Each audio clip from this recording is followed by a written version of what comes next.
Hello, I'm Brigantia Blackbird of the Blackbird Grimoire. Welcome back to the daily forecast for Sunday, April 28th, 2024.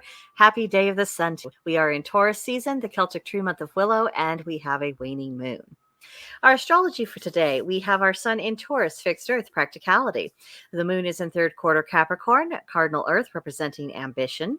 Mercury is in Aries, cardinal fire, representing alertness. Venus is in Aries, cardinal fire, representing impulsiveness. Mars is in Pisces, mutable water, representing curiosity. Jupiter is in Taurus, fixed earth, representing practicality. Saturn is in Pisces, mutable water, representing nostalgia. Uranus is in Taurus, fixed earth, representing renovation. Neptune is in Pisces, mutable water, representing imagination, and Pluto is in Aquarius, fixed air, representing reformation. Our moon phase is waning gibbous, so it is time to continue releasing what does not serve and showing gratitude for the good things that we are experiencing in our lives. We are continuing to turn the energy inward. And, part of that process is deciding what we don't need anymore. So make sure that you are doing what you can to release the things that, aren't really to your benefit right now.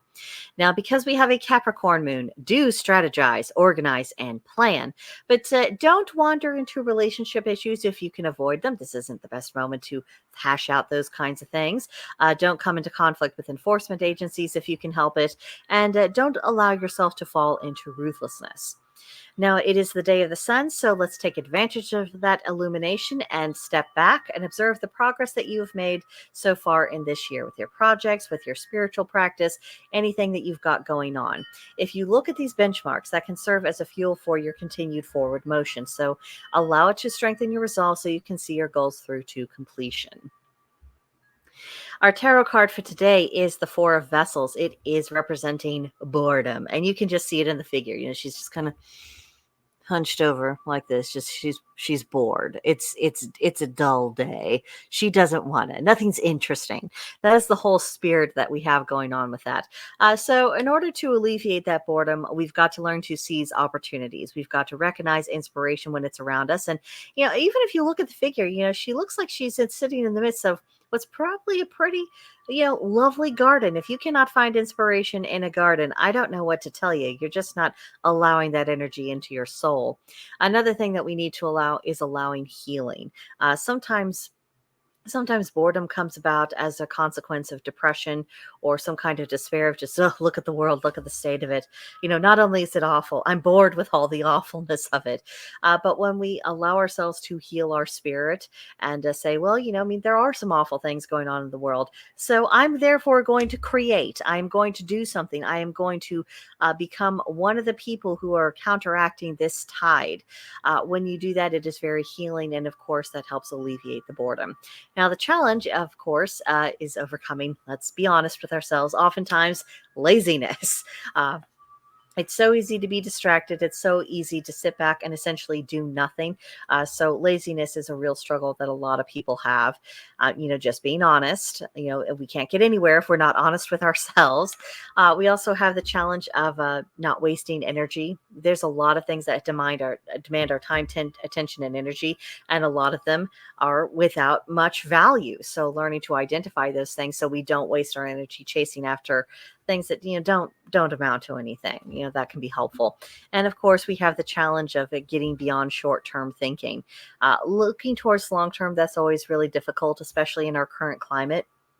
Sometimes it's very difficult to even envision what the future might be, let alone what you want to create into that future, just because there's so much going on. And depending on how events play out, we don't know what sort of world we're going to have, a year from now or even a week from now, depending on what happens. So learning to get past that and get beyond the short term and start looking at what we can be and what we can contribute to that can help not just alleviate boredom, but also refocus and recenter our priorities. Apologies for the siren. Apparently, somebody needs help that looked like a fire truck. So, scary. Don't want to be burning the house down. Moving on. Today's Celtic Triad reads: three things which the negligent will gain: shame, loss, and derision. So, the negligent. The refusal to do one's due diligence. That is just asking to be embarrassment. And of course, embarrassment, shame, these are very much synonyms of each other. The loss comes from, lost opportunities, missing out on those, and knowing that new opportunities may not arise. And then derision, a person could be justly mocked and not taken seriously. And worst of all, even become an object of pity. I cannot imagine anything worse than being an object of pity. Just the indignity of that beyond anything else. It's just gross and icky. So there's benefits to be had from going about your business, from being conscientious, being productive, making sure that you have taken care of the things that are within your purview to take care of, not being negligent. A lot of these things that the Celtic Triad's been talking about, for the past few weeks, a lot of these are avoidable difficulties, at least to a certain degree. So we do our part, we won't be putting ourselves in the line for, the shame, the loss, and the derision.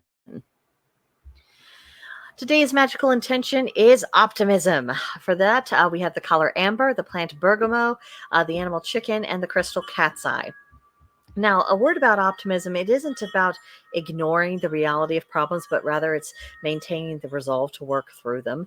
That's what optimism is. It's looking at what action can I take and what can I create through that action. That is what optimism actually is. That is what positivity actually is. It is about moving your energy outward to make something happen, to create something. Next up, we have our daily practices. Today, you might choose to honor deities who are known for their healing. And on the subject of healing, this would probably be a good time to assess your health physically, mentally, emotionally, spiritually. See where you are. And again, this isn't about,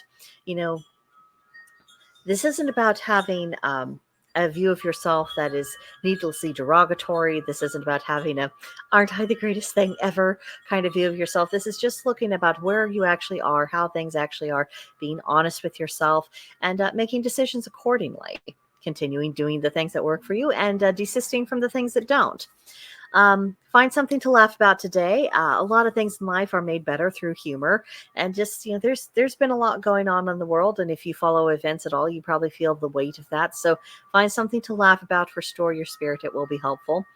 Ready your family for the week, and spend some time on a hobby. We're getting into some pretty nice weather and lovely days, so devoting a little bit of time on just projects that you do just for fun, just for yourself, that can be quite renewing.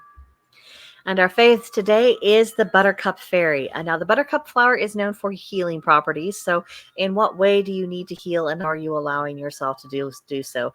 Oftentimes, the biggest obstacle in our path is ourselves, our habits, and the expectations that we have in our heads that aren't necessarily aligned with reality. So, taking a step back, recognizing that our own personal role that we have to play in contributing to the healing process, that can be a profitable thing to contemplate.